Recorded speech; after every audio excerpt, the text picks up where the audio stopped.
천기누설이라고 그럴 때 천기라는 뜻이 하늘의 기밀이라는 뜻이죠. 하늘의 기밀이 누설됐다, 드러났다, 폭로됐다, 그런 뜻입니다. 우리 천기누설이라는 전제를 갖고 본문을 우리 천천히 다시 한번 읽어볼까요? 사도행전 1장 6절 11절 시작. 그들이 모였을 때에 네, 주께서 이스라엘 나라를 회복하심이 이때이니까 하니 이르시되 때와 시기는 아버지께서 자기의 권한에 두셨으니 너희가 알 바 아니요 오직 성령이 너희에게 임하시면 너희가 권능을 받고 예루살렘과 온 유대와 사마리아와 땅끝까지 이르러 내 증인이 되리라 하시니라. 이 말씀을 마치시고 그들이 보는데 올려져 가시니 구름이 그를 가리어 보이지 않게 하더라. 올라가실 때 제자들이 자세히 하늘을 쳐다보고 있는데 흰 옷 입은 두 사람이 그들 곁에 서서 이르되 갈릴리 사람들아 어찌하여 서서 하늘을 쳐다보느냐. 너희 가운데서 하늘로 올려지신 이 예수는 하늘로 가심을 본 그대로 오시리라 하였느니라. 아멘. 점집이 요즘 아주 횡행합니다. 그런데 점집에 찾아오는 그 사람들 중에 10명 중에 3명이 교회 다닌다고 그래요. 신자는 아니죠. 그냥 교회 다니는 분들이 가는 거예요. 근데 여러분 한번 생각해 보세요. 그 점 치는 분이 그렇게 용하면, 정말 미래를 알아맞힐 수 있으면 지금 점을 치는 그분들 그 행색을 좀 보세요. 그렇게 살 수 있을까요? 그렇게 다 허물어져 가는 집에서 자기 앞가림도 잘 못하면서 무슨 앞일을 알아맞춘다고 그럽니까? 근데 거기 찾아가는 교회 다니는 사람들 10명 중 3명은 또 뭐 하는 사람들이에요? 그러니까 잘 모르는 거죠. 교회가 뭔지, 하나님이 누구신지. 오늘 말씀에 보면 천기가 누설되고 있어요. 이 세상이 어디로 갈지, 어떻게 될지, 이 땅에 살고 있는 저와 여러분들이 어떤 위치에서 무엇을 목적으로 삼고 살아가야 될지 분명히 가르쳐 주고 있다는 겁니다. 이걸 알면 삶 자체가 탄탄하고 방향성이 있으니까 든든하고, 그리고 어떤 일이 있어도 흔들리지 않고 흔들렸다가도 다시 회복되고 하는 역사가 일어날 수밖에 없는 것입니다. 오늘 말씀에 보면 이제 제자들 입장에서 볼 때는 계속 충격을 받고 있는 상황이에요. 40일 동안 우리 주님이 부활하신 다음에 틈만 나면 나타나셔서 그 부활체를 보여주시니까 생각을 해보세요. 어느 날은요, 이렇게 다 갇혀 있는데 문도 잠궈놨어요. 이렇게 이제 박해가 들어오니까. 근데 주님이 그 앞에 딱 나타나신 거예요. 문도 안 열렸는데. 그러니까 예수님이 입으신 그 몸의 신비로움이 3차원을 넘어서는 그런 신비한 육체의 옷을 입고 있는 겁니다. 그러니 제자들이 얼마나 이 마음이 두근두근거리고 또 소망으로 넘치고 그리고 얼마나 흥분이 돼 있겠어요. 그렇지 않습니까? 장차 우리도 저 예수님이 입으신 저 육체의 옷을 입는다는 걸 알고 있으니까, 그러니까 너무너무 좋은 거예요. 그래서 6절에서 질문을 하는 겁니다. 뭐라고 질문을 하는가 하면 같이 6절 보실까요? 그들이 모였을 때에 주께서 이스라엘 나라를 회복하심이 이때입니까? 이렇게 물어본 거예요. 요때 요 제자들 마음속에 이스라엘 나라는요, 하나님이, 예수님이 생각하시는 3절에서 말씀하고 있는 그 하나님의 나라가 아니에요, 아직도. 그러니까 예수님의 그 신령한 육체를 계속 보면서도 이 제자들 머릿속에는 항상 하나님이 약속해 놓으셨던 이스라엘 나라의 회복에 있는 겁니다. 예수님의 머릿속에는 이스라엘 나라의 회복은 하나님 나라의 회복이죠.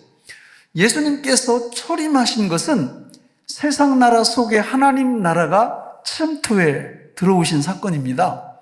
그러나 예수님이 재림하시면서 만들어질 하나님의 나라는 세상 나라를 대치하는 완벽한 하나님의 나라를 뜻하거든요. 제자들이 아직 이 개념에 대해서 이해를 못해요.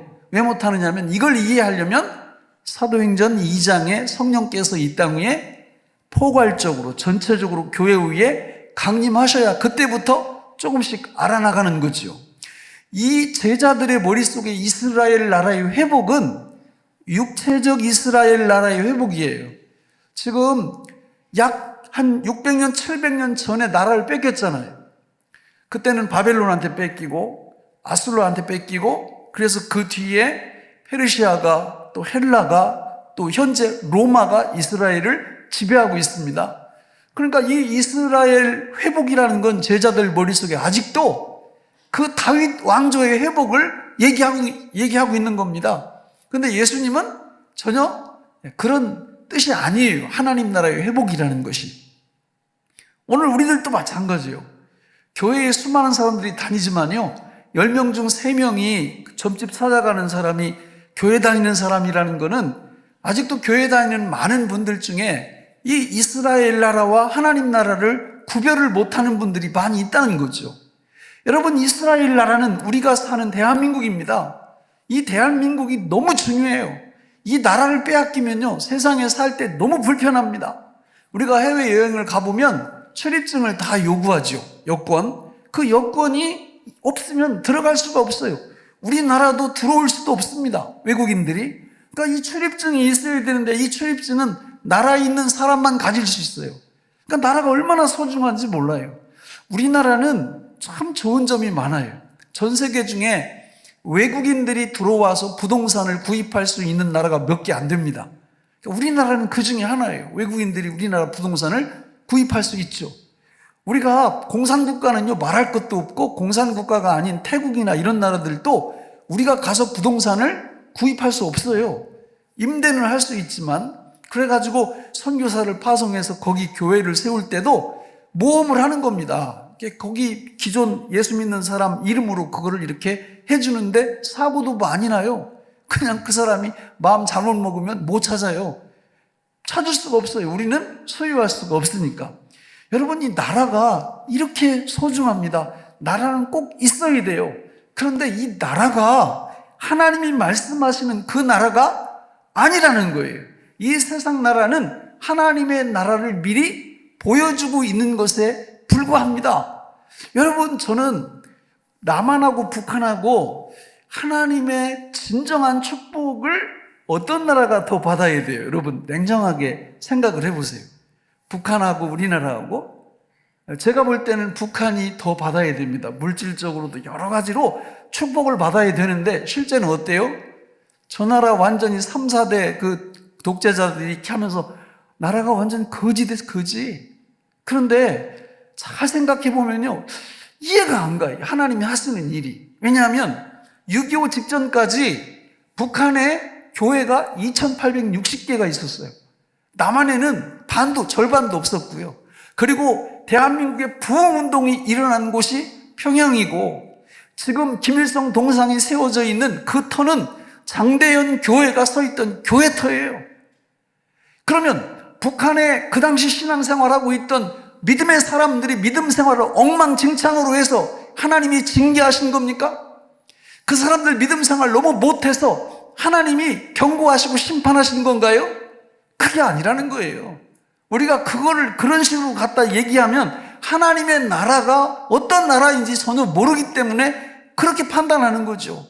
그렇지 않습니다. 원래 신문대로 거두는 원리에 따르면 그 북한 사람들이 지금 물질적으로나 정신적으로 더 축복을 받아야 마땅합니다. 그런데 그게 아니에요. 이 남한은 뭐 잘한 것도 없는데, 그렇잖아요. 잘한 거 없어요. 그런데 이 나라는 물질적으로 엄청나게 부여를 누리고, 저 나라는 지금 밥 3끼도 제대로 못 먹고, 우리는 너무 먹어서 배에 살이 자꾸 끼고 있고, 이게 이해가 안 갑니다. 중국으로 가면요, 더 심해요. 여러분, 중국 지금 심각합니다. 모든 선교사들 다 추방시키고 있고요. 그리고 그 우리나라 카톡 같은 그 중국의 그 톡이 있는데, 요즘은 뭘 검색하느냐면 아멘, 예수님, 믿음 이런 단어가 뜨면 그 사람 추적당합니다. 심각할 정도예요. 그러면 중국에 있는 그리스도인들이 회개하지 않고 그들이 하나님 뜻대로 안 살고 이래서 저 나라가 저렇게 박해당하는 건가요? 전혀 그게 아니라는 거예요. 여러분, 이 세상에서 우리가 생각하는 세상의 나라와 하나님이 생각하시는 하나님의 나라가 우리 생각하고 전혀 달라요. 저는 그렇게 생각해요. 제가 우리 교회에서 20년 넘게 목회하면서 제 눈에서 피눈물이 흐를 때가 너무 많았어요. 그 중에 하나가 우리 집사님 자제들 중에 이제 막 대학 다니는 이런 아이들이 천국 가는 거예요. 어떻게 설명할 거예요? 그분들이 우리보다 죄를 더 지어서 그런 어려움을 당하는 건가요? 절대 그게 아니라는 거예요.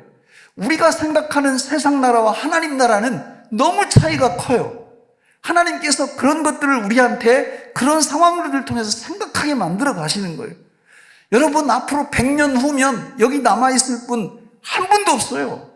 다 이 세상을 떠나게 될 겁니다. 이 세상은 그야말로 나그네 길이에요. 잠시 잠깐 있다가 사라지는 나라예요. 믿습니까? 저는 우리 교회에 나오는 모든 분들은 이 두 나라를 정말 잘 또 구분하셨으면 좋겠어요. 우리가 이 세상 나라 너무 중요하죠. 그러나 몇 천만 배 하나님의 나라가 더 중요하다라는 겁니다. 우리 주님께서 그 말씀을 하시는 거예요. 제자들은 지금 머릿속에 어떻게 하면 다윗의 나라, 이 이스라엘의 나라가 회복돼 가지고 로마를 확 이렇게 눌러놓고 떵떵거리며 이 땅 위에서 살아갈 수 있을까? 아직도 여기에 관심이 있는 거예요. 만약에 예수님이 그런 목적이셨으면 여기 오시지도 않았을 거예요. 세상 나라 안 오셨을 거예요. 그리고 오셨다면 그 로마 어떻게 했을 것 같아요?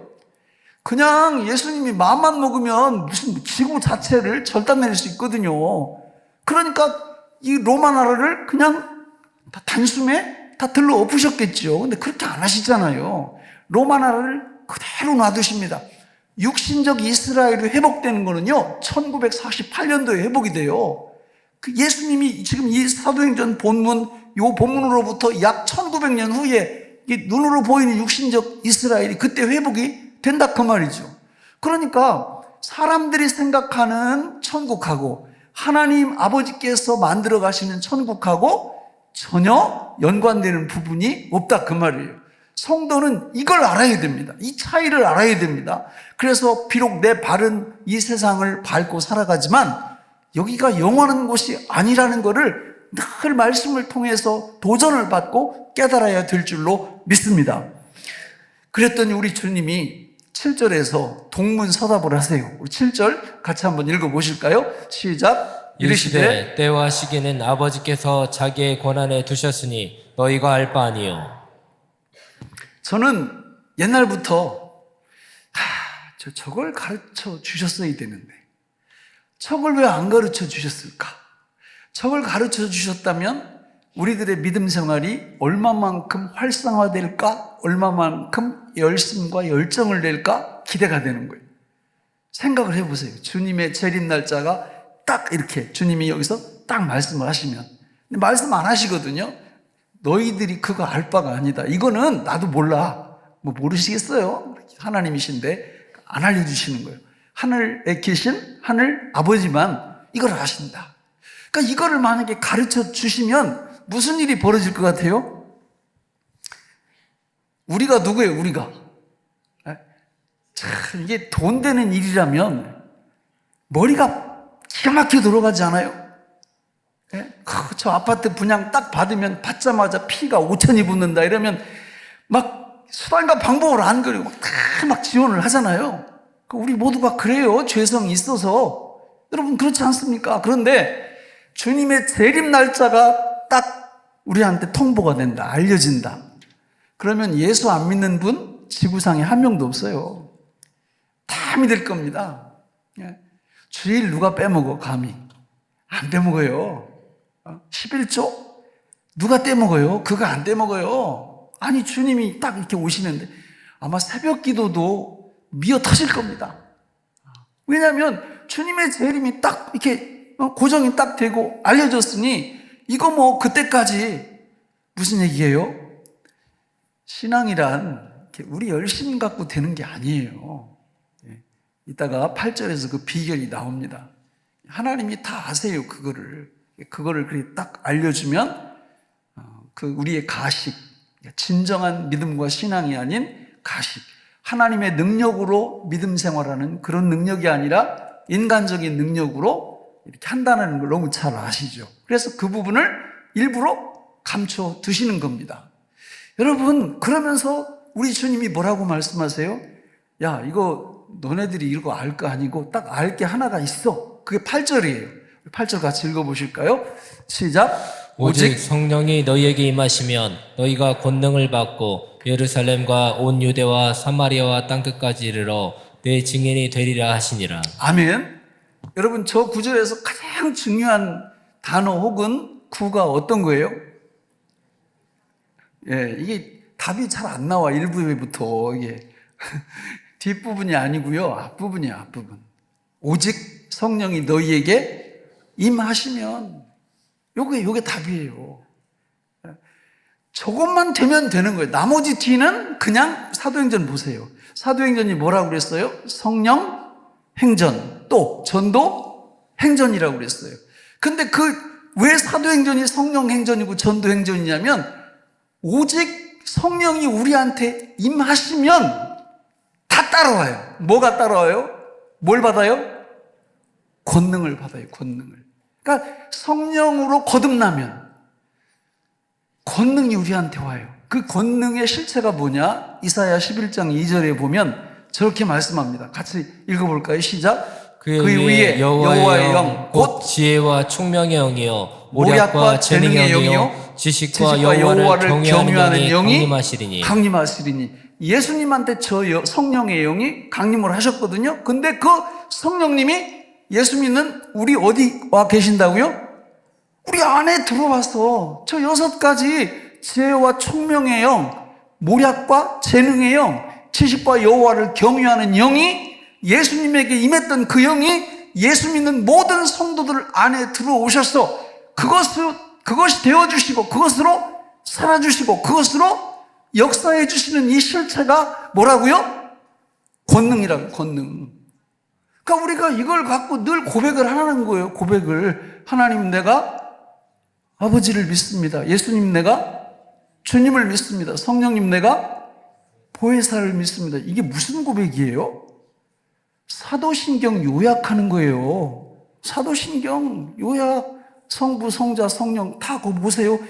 거기에 관련된 것들이 쭉 나오는데 그거를 요약하면 하나님, 내가 아버지를 믿습니다. 예수님, 내가 주님을 믿습니다. 성령님, 내가 보혜사를 믿습니다. 그걸 요약해서 고백하시라는 거예요. 그 고백 속에 성령의 충만함이 있고 성령으로 사는 역사가 일어나고 성령으로 행하는 역사가 일어나서 뒤에 있는 게 자동으로 된다 그 말이죠. 뒤에 있는 건 볼 것도 없어요. 제가 이렇게 운동을 좀 합니다. 운동. 축구도 하고 볼링도 좀 하고 또 농구도 하고 배드민턴도 좀 하고 수영도 좀 하고 다 할 줄 알아요. 근데 이제 그 모든 제가 하는 운동 앞에 이게 공통적인 게 하나 붙는데 그게 동네라는 거예요. 예, 그러니까 축구도 무슨 축구만 한다고요? 동네 축구. 볼링도 동네 볼링. 그러니까 무슨 얘기냐면 정식으로 배워본 적이 없어요. 그러니까 정식으로 배운 사람하고 하면 영 게임이 안 되더라고요. 근데 이제 제가 볼링장을 이렇게 딱 가보면 그 볼링을 이렇게 칠 때 못 치는 사람은 이 볼링 공을 저 앞에 핀을 보고 던져요. 그러면 이 사람 못 치는 거야. 잘 치는 사람은 한 5m 앞에 보면 화살표가 한 몇 개요. 쫙 이렇게 있어요. 화살표가. 그 화살표를 보고 던지면 돼요. 저 앞에 있는 핀은 볼 필요도 없어요. 그래서 화살표를 갖고 내 공이 스핀이 이렇게 먹인 공 같으면 끝에서 두 번째 거기 있고 거기를 통과하게 놓는다든지 아니면 스핀 안 걸고 직구로 던지면 네 번째 화살표를 딱 보고 던진다든지 그리고 거기에 딱 놓으면은 저 앞에는 볼 것도 없어요. 정확하게 들어가요. 그 화살표만 딱 맞춰서 놓으면. 여러분, 이 8절 말씀이 무슨 말씀이냐면 뒤에 있는 거 신경 쓸 게 없어요. 무슨 복음이 예루살렘과 온 유대와 사마리아와 땅끝까지 이르러 내 증인이 내가 어떻게 될까? 이런 거 별로 신경 쓸 게 없어요. 우리가 신경 쓸 일은 뭐가 임하시면? 성령이 나한테 오셨나? 내가 성령으로 거듭났나? 내가 예수를 진짜 믿는가? 요것만 신경 쓰면 돼요. 그래서 성령이 나한테 오셨면, 나한테 거듭나게 하셨으면, 나한테 성령이 들어오셨으면 그 뒤에 권능은 자동이다. 할렐루야. 그럼 우리가 신앙생활할 때 다른 데 신경 쓸 게 없어요. 내가 오늘 성령 받았나? 중생했나? 내가 성령으로 살고 있나? 성령을 따르고 있나? 성령 충만한가? 이것만 신경 쓰시면 돼요. 그러면 그분이 내 안에서 아까 말씀드린 그 6가지 영으로 되어주시고 살아주시고 역사해 주시니까 내 삶이 안 바뀌는 게 불가능합니다. 바뀔 수밖에 없어요. 그리고 그 멋진 바뀜의 삶을 통해서도 내세울 게 별로 없어요. 다 그분이 하시는 거기 때문에. 이게 신앙생활이에요. 우리 주님이 그걸 말씀하시는 거예요. 야, 내가 언제 올까? 이런 거 관심 꺼. 그리고 네가 성령을 받았나? 성령으로 거듭났나?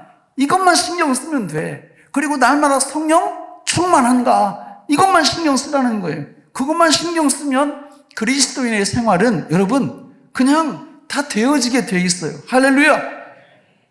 이게 성령으로 사는 삶이고 성령으로 행하는 삶입니다. 이런 삶이 얼마나 멋진 열매를 거두느냐 계속 나와요. 우리 주님이 뭐라고 말씀하세요? 거기 오늘 본문 9절부터 11절을 같이 읽어보겠습니다. 시작. 이 말씀을 마치시고 그들이 보는데 올려져 가시니 구름이 그를 가리어 보이지 않게 하더라. 올라가실 때 제자들이 자세히 하늘을 쳐다보고 있는데 흰옷 입은 두 사람이 그들 곁에 서서 이르되 갈릴리 사람들아 어찌하여 서서 하늘을 쳐다보느냐. 너희 가운데서 하늘로 올려지시니 예수는 하늘로 가심을 본 그대로 오시리라 하였느니라. 아멘. 지금 천사들이 얘기를 해주는 거예요. 이 기독교 신앙생활의 핵심이 뭐냐면 예수 그리스도의 승천과 재림이라는 거예요. 그런데 여러분 생각해 보세요. 아니 왜 예수님이 승천을 하셨을까요? 거기 물음표를 붙여보세요. 우리하고 같이 계시면 안 될까요? 근데 승천을 하신다 그 말이죠. 이유가 있어요. 구약 성경에서 예언되어 있어요.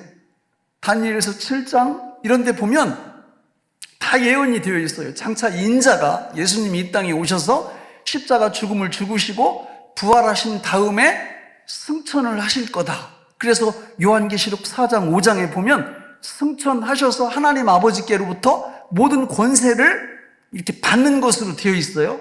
그러면서 권세를 받을 때 하시는 중요한 일이 있는데 그게 사도행전 2장 33절에 나옵니다. 같이 읽어볼까요? 무슨 일을 하시는지 시작. 하나님이 오른손으로 예수를 높이심에 그가 약속하신 성령을 아버지께 받아서 너희가 보고 듣는 이것을 부어주셨느니라. 할렐루야.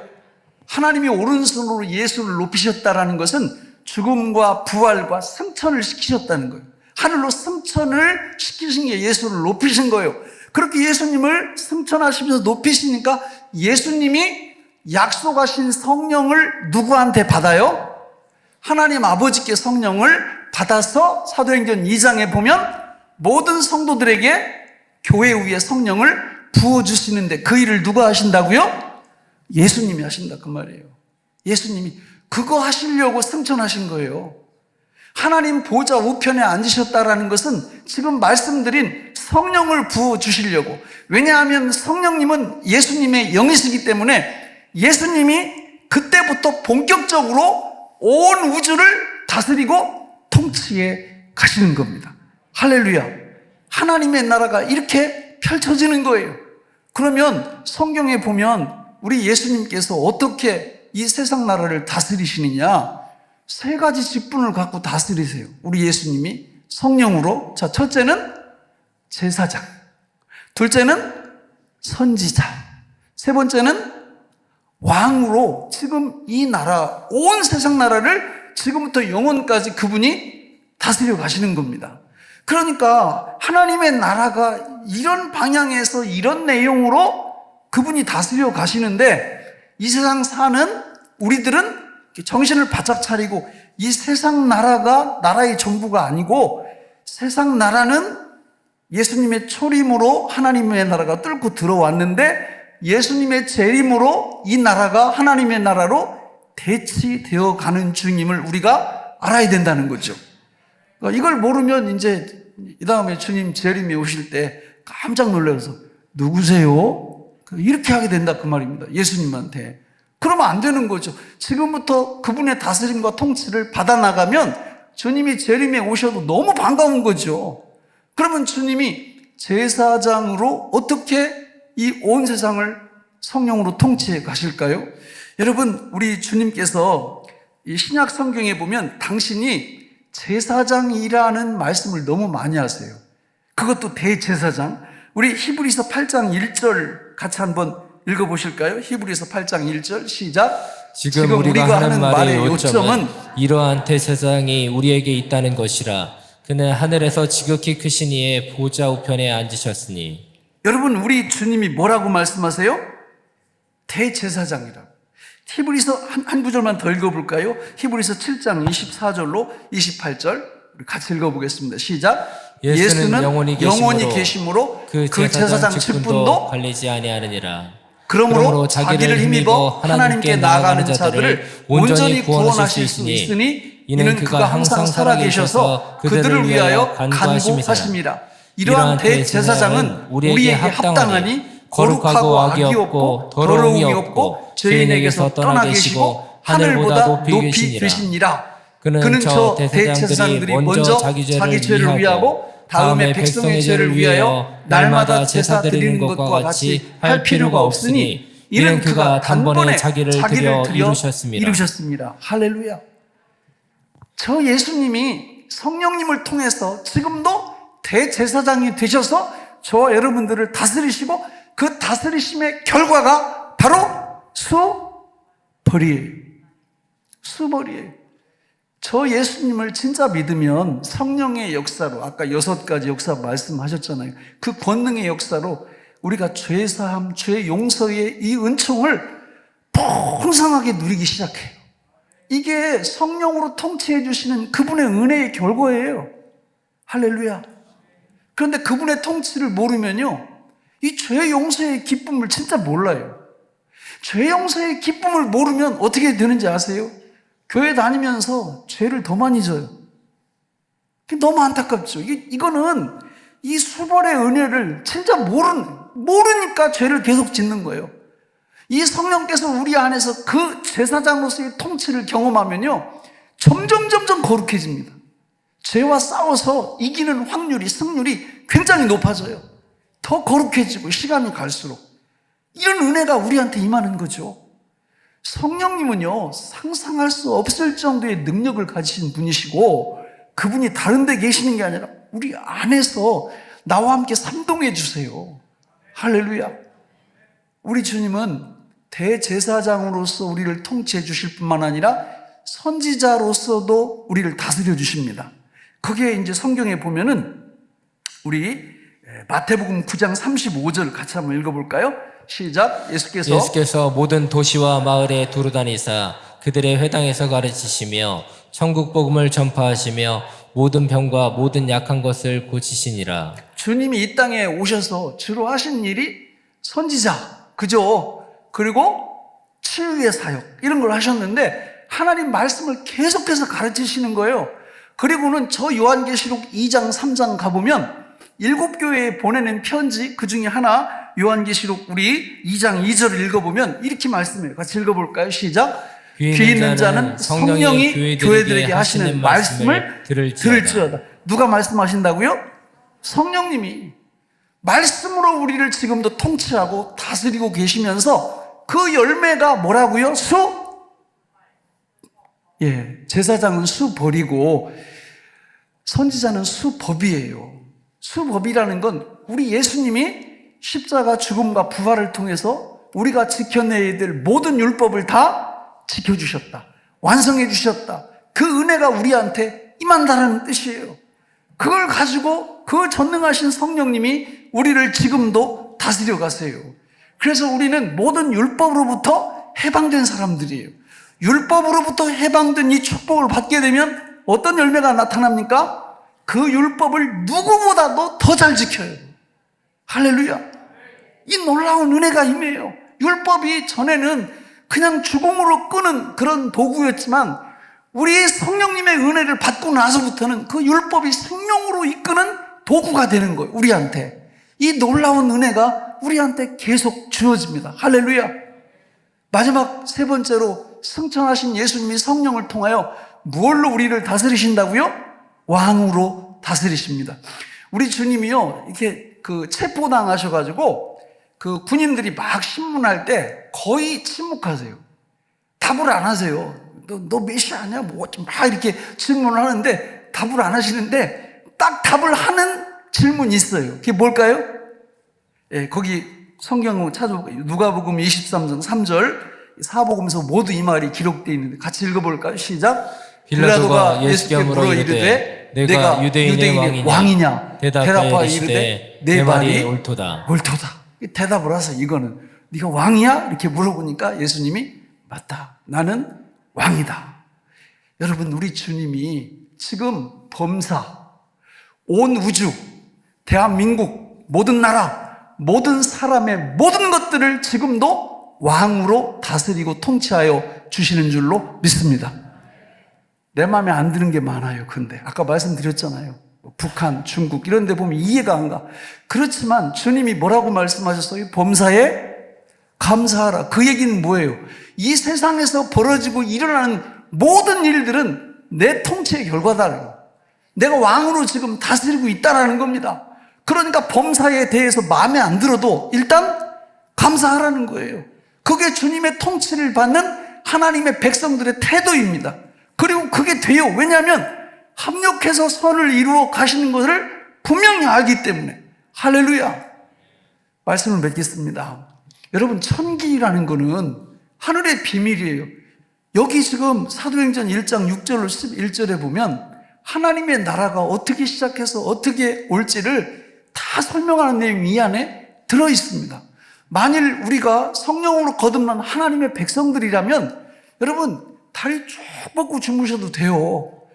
뭐가 와도 어떤 상황이 벌어져도 걱정할 거 하나도 없어요. 왜냐하면 우리 안에 누가 살아계시기 때문에, 성령님이 살아계시기 때문에 그 지혜와 총명의 영이요 모략과 재능의 영이요 지식과 여호와를 경외하는 영, 전능하신 성령님이 우리 안에 오셔서 우리 안에서 제사장으로, 우리 안에서 선지자로, 우리 안에서 왕으로 지금부터 영원토록 통치해 주실 것이기 때문에 이걸 진짜 믿으면 여러분, 걱정할 게 없어요. 그러니까 이걸 못 믿으니까 자꾸 걱정을 하는 거죠. 그래서 이 믿음을 키우려고 신앙 고백을 하는 겁니다. 사도신경을 고백하는 거고, 요약해서 하나님 내가 아버지를 믿습니다. 예수님 내가 주님을 믿습니다. 성령님 내가 보혜사를 믿습니다. 저한테 믿음 주세요. 이렇게 하는 거죠. 이런 놀라운 은혜가 우리에게 있으시기를 주님의 이름으로 축원합니다. 기도하겠습니다. 하나님 아버지, 오늘 우리에게 주신 이 말씀이 생명의 양식이 되게 하여 주옵소서. 예수님의 이름으로 기도합니다. 아멘.